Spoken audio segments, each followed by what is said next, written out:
El capità del Badalona és molt a prop de tornar a l'equip. Fa un parell de dies que s'entrena amb força normalitat i les seves sensacions són molt positives. En els dies que queden de cara al partit contra el Mallorca, s'acabarà de decidir si el tècnic Manolo Márquez el fa entrar a la convocatòria.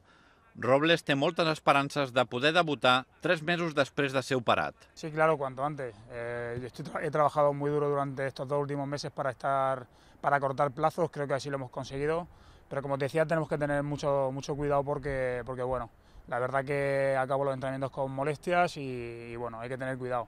La verdad que mi ilusión, como tú dices, pues estar disponible esta semana, pero si no, pues la que viene. Per la seva banda, Víctor Rodríguez es baixa aquest diumenge per sanció i el jugador aprofita aquests dies per recuperar-se d'unes molèsties al genoll. A més, el davanter Manolo Bueno tampoc arribarà a temps pel compromís contra el Mallorca.